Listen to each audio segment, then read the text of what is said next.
Hundreds of items are in this report. They tell the complete story of a counterintelligence survey at Fort Bradley, New York, representing more than a month of work by the Intelligence Corps. It covers information security, personnel security, physical security. Now in the hands of the Region Commander of the Intelligence Corps, the report is ready to serve a vital purpose, to help Fort Bradley's commander determine what measures he needs to protect his installation against espionage, sabotage, and subversion.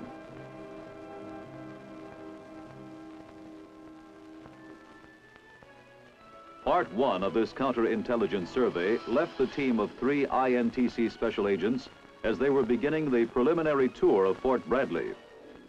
Accompanied by an escort from the Installation Intelligence Office, such a tour not only gives the team a chance to get briefly acquainted with the installation, but more important, it designates the sensitive areas. Since the compilation and editing of this report were done by the special agent in charge, we will turn the telling of the second part of the counterintelligence survey story over to him.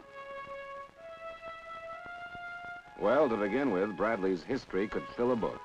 It went back to 1741. Indians, Revolutionary War, and all of that. Part of our job was to dig into this historical background, but some of it could easily affect Bradley's security. How? Well, take an old battery like the one at Fort Bradley.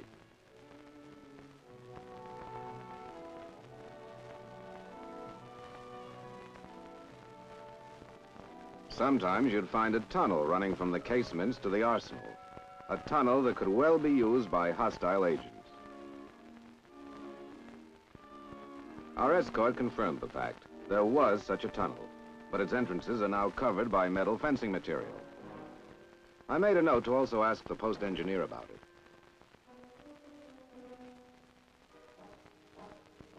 Fort Bradley used to be one of the main defenses of New York Harbor, but that's history. At the time of our survey, there seemed to be little, if any, coastal protection. Some portions of the bay area were properly fenced, but most of it was wide open. Small boats could land and discharge persons directly into the reservation. Swimmers could come ashore. There was no point in commenting about it to our escort, since this was just an orientation tour. Driving on, we came to some buildings used for sensitive ordnance material. How secure they were, we couldn't tell at this time. But judging from the properly fenced-in transformer located in the same area, it seemed that security was certainly not being ignored. A little further on, we came to a bowling alley, a good morale factor. It goes without saying, higher the morale, less opportunity for subversion.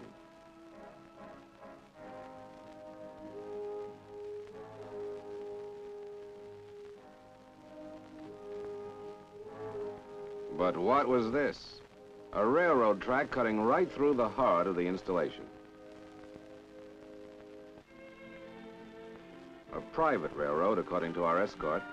My question was, couldn't someone, a hostile agent, enter Bradley via this railroad unnoticed? Something else for us to look into later on.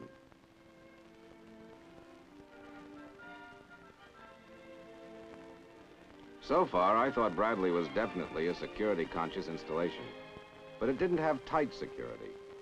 Driving along the southern boundary, we saw excellent fencing, the best. Strange, isn't it?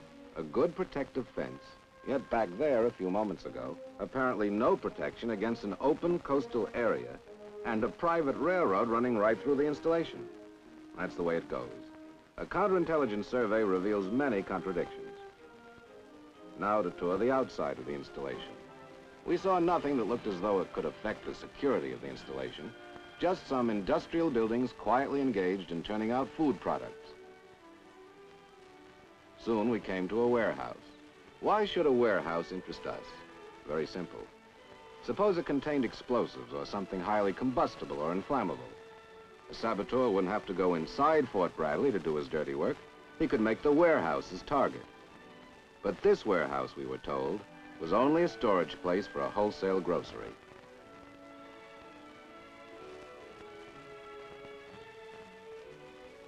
Well, that'll give you an idea of what a survey team might find on an orientation tour of an installation. It was time now to look into Bradley's security needs at closer range. Since the extent of an installation's security requirements depended on its mission, our next move took us to the office of the Installation Intelligence Officer. Bradley's mission. Here you are. To provide field maintenance, logistical support, and technical assistance for all missile units in the area. It's all yours. What else?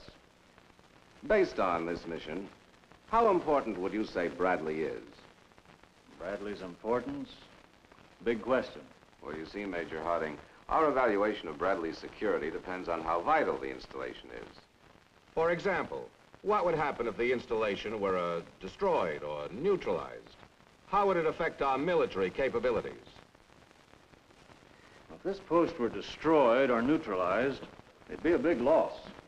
A loss not only as far as trained personnel is concerned, or cost of equipment, but the chain of supply and maintenance in certain vital military areas. Couldn't other installations nearby take over? Could, but take a look at this. Now, let's say Fort Pershing took over. To supply its vital military customers, Pershing would have to contend with routes of travel through heavily congested communities, a complex of bridges and vehicular tunnels. It'd take hours, days. No, Bradley is a vital link in our chain of defense. All of which told us that Fort Bradley had better have good, tight security. Yes, the more important the installation, the more protection it needs. From this point on, our job became a minute inspection of the installation.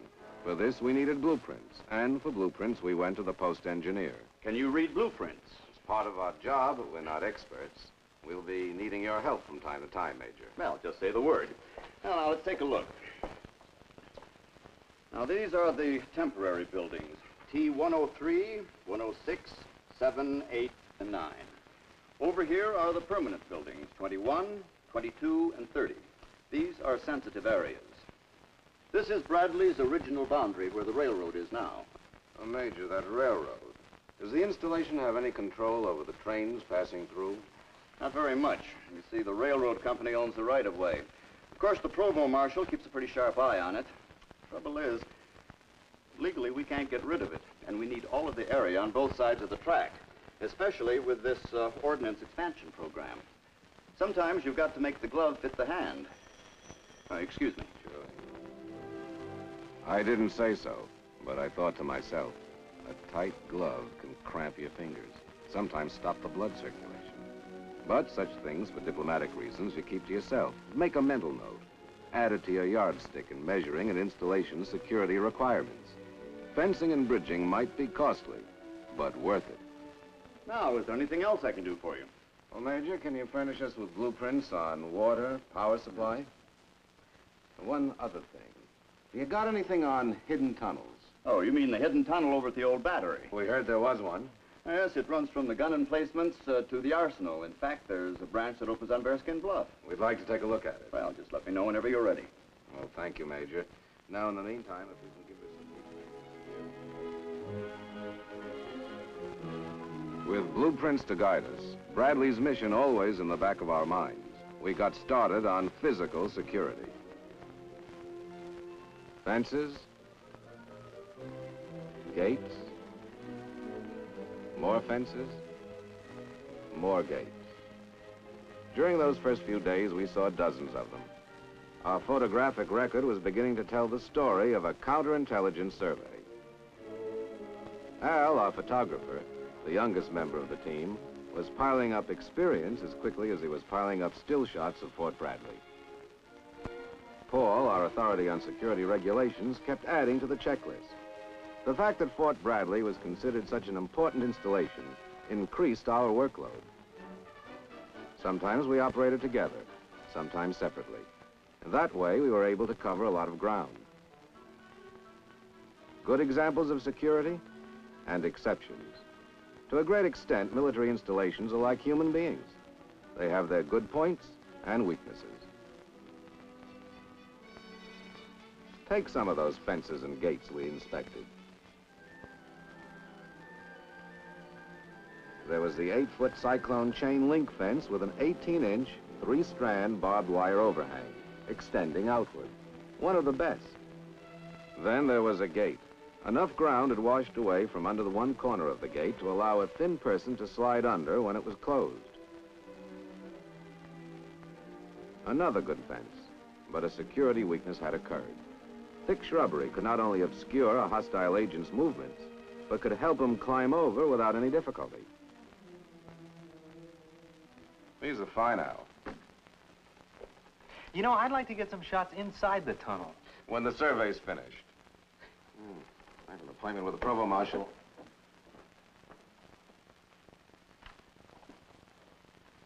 Oh, Paul, I'll go over these checklists with you later, all right?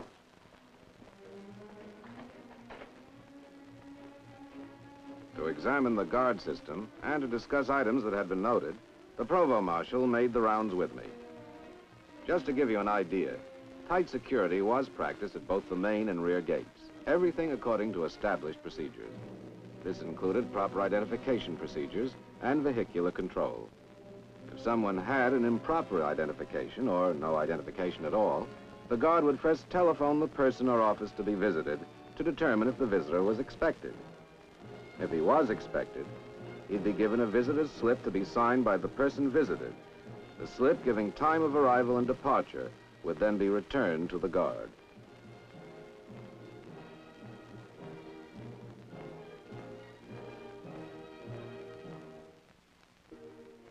If one could judge an installation's security by an efficient guard system, I'd say Bradley had nothing to worry about in keeping undesirables out. But there was more, much more to be considered. A big item was crime. Any cases of vandalism or narcotics? Narcotics? As for vandalism, well, about a month ago we thought we had something. One day we'd find a large swastika scroll all over the front of a building. Another day it was a hammer and sickle. Fluctuated that way. Had us going for a while. Battling Nazism one day and communism the next. But it was all the work of a psycho. Out of the army by now. It's all here in this report. Take it along with you. How about homosexuals? To the best of our knowledge, none. Vandalism, a high crime rate, personnel with abnormal habits, these factors must be considered. Their presence can form a weak link in any security chain.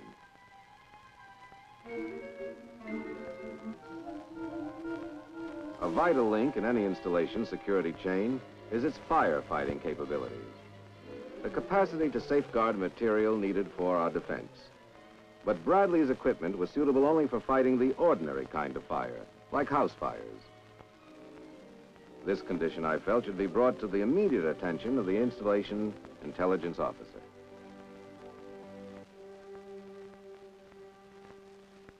Not enough equipment? Well, plenty of equipment, Major. It's not the right kind. Bradley is now dealing with electronics and modern fuels. Let a fire break out and... We've had it. I'm afraid so, Major. Bradley's mission is practically begging for a new fire truck. The most up-to-date model you can get. Well, that's a costly item, a new truck. But the material moving in here is even more costly. We don't like to be unreasonable with our recommendations, Major. No, you're doing okay. Keep going. The budget's our problem. An on-the-spot recommendation. A chance for the commander to correct the fault before it showed up in our counterintelligence survey report. According to our checklist, we were covering a lot of ground. Our photographic exhibits were piling up. Like the other batch of stills, the latest one showed examples of some security problems still to be resolved. There were buildings with good protective lighting, and buildings which for their new use needed better equipment. My boys were doing a good job. They examined fire escapes, power lines, drain pipes. They went in and out of places like moles. Examining false ceilings, underground areas where a saboteur or an espionage agent could operate, with access and escape through unprotected gratings. Yes, we had covered a lot of ground. Of course, the things you've been told here are just some of the highlights. It'd take hours for the whole story. With the 25th of October as our deadline, we had a little more than 2 weeks of survey left. Sometimes you look, as I so often do, at the large numbers of people who enter and leave a military installation every day, and you wonder, how can you tell if they're loyal? Loyal to their work, loyal to the United States. Here is the most valuable element in our security, people. Everything looks right, security-wise. They show their ID cards, their badges, but it's not enough just to identify yourself, for each person has a private life. It was part of our business as counterintelligence survey agents to get as closely as possible to this private life. That's how George Milner, telephone maintenance man, became involved in the counterintelligence survey. It happened during my inspection of the post signal office. A quiet fellow, Milner. No one could tell by talking to him or looking at him whether or not he was loyal to the United States. Yet, he was in a position at a critical time, a time of alert, to sabotage Bradley's communication system. Its telephone system knocked out, Bradley could become dangerously isolated. Conduct a few counterintelligence surveys, and soon your security yardstick will work automatically. I was suddenly reminded of something that happened in Germany. It had to do with the telephone maintenance man at one of our military installations. Herr Gustav Herrmann, excellent technician, a gemütlich fellow, family man, and pro-American. So we would have you believe. Then came a counterintelligence survey, a spot check of personnel, followed by a check with central counterintelligence files. And ever faithful Gustav turned out to be an accomplice of a hostile agent. What about Milner? Couldn't he be another Gustav Herrmann? Then I thought, did Milner have a certificate of clearance? Was one required for him at Bradley? To determine this, I got hold of a clearance roster from the IIO. Milner's name was not included. To be sure that Milner's name was not left off the roster by mistake, I checked his personnel file in the Office of Civilian Personnel. If Milner had a valid DA Form 873, that is a certificate of clearance, then the roster would be in error. No certificate of clearance. Right then and there, I made a note to recommend that a proper security clearance be required for Milner's job. Not to hurt anyone's livelihood or discredit his loyalty, our aim at all times is to provide proper security based on the importance of Bradley's mission. By this time, we were well into our inspection of personnel security. Using the clearance roster as a guide, we spot-checked about 20% of the civilian personnel folders. In each case, roster personnel had a valid DA Form 873, Certificate of Clearance, showing to what category of classified material a person was authorized access.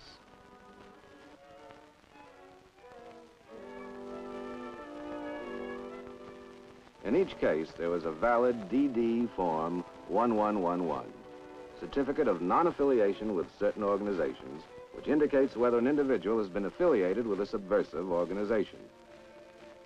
Whenever there is an 873, you should always find a 1111. That's the way it works. In the military personnel office, we spot-checked about 20% of the enlisted men and 20% of the officers. Yes, it was necessary for us to get as closely as possible to the private lives of those who hold down sensitive positions. As for security of information, our inspection showed a healthy regard for regulations. Take incoming classified mail. All incoming classified mail was handled by a control clerk. Proper procedures were being followed in receiving, examining, opening, and logging documents received. Appropriate entries were then made on the mail and document register, DA Form 455.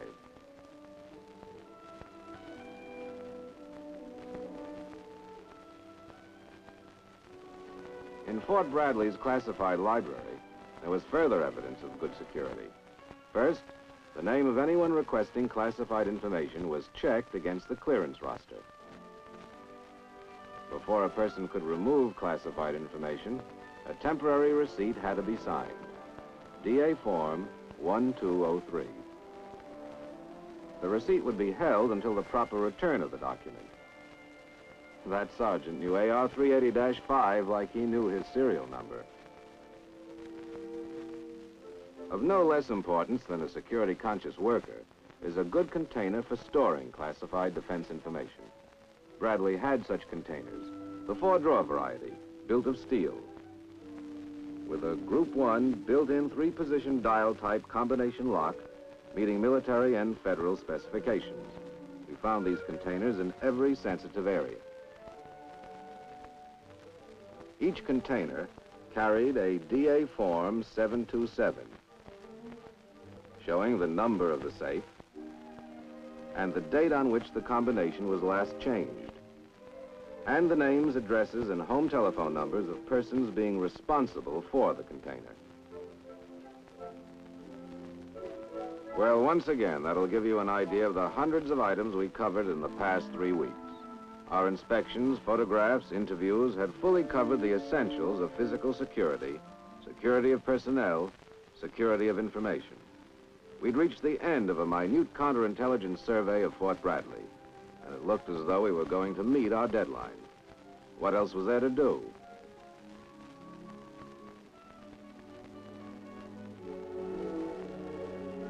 That telephone call gave us the answer. It was from the office of Fort Bradley's commander. The commander and the IIO were ready to meet with us for a final briefing. This has to be corrected, I know that. We're happy to report, sir, that Bradley's present security measures are not far afield from its counterintelligence needs. Well, that's good to hear. Before I continue, sir, I'd like to say on behalf of my team that we received the greatest cooperation wherever we went, sir. Thank you. There's one point I'd like to emphasize that has to do with our recommendations. They're not to be considered as absolute. We realize that you here at Fort Bradley, as well as at other installations, do have budgetary problems. Well, that's true. And I'm very glad to hear that you realize that. So if any of our recommendations would take too big a slice out of your budget, sir, please tell us and we'll try to make other recommendations. Well, that will do. Now, in that regard, you mentioned something about perimeter fencing. Well, sir, if perimeter fencing would prove too costly a proposition, you might concentrate on just fencing the sensitive areas and still maintain proper security. Fine. That'll be a big help. Now, we've already made several on-the-spot recommendations, sir. For example, we've recommended a new fire truck, the most up-to-date kind, the kind that can fight fires involving electronics and fuel. But if that's too costly, you can compensate by installing more hand-type extinguishers and other firefighting means. That won't be necessary, Mr. Francis. We've already received approval for a new fire truck. Very good, sir. Now, what about personnel security?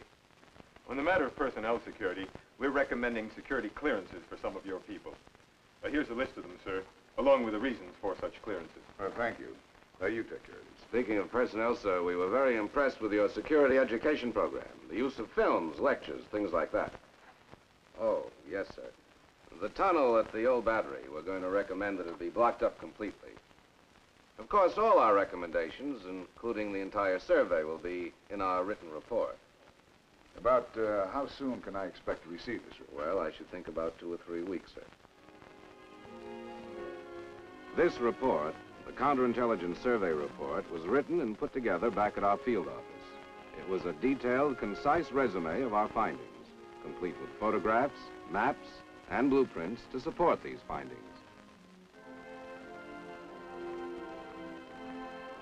On 20 November, 6 weeks after we'd been assigned to the job, the INTC Region Commander had the report. And a monumental job it is, to say nothing of its importance to our national security. Now, to get it to the commander at Fort Bradley. Forwarded to Group Headquarters, The report, accompanied by a cover letter, is sent to the Assistant Chief of Staff, G2, 1st Army. After receiving an endorsement at 1st Army headquarters, the report finally reaches the commander at Fort Bradley. Yes, here's where it all began. By request of the commander, a counterintelligence survey has been made to determine the security needs of Fort Bradley. A factual guide is now available to help the commander protect his installation against espionage, sabotage, and subversion.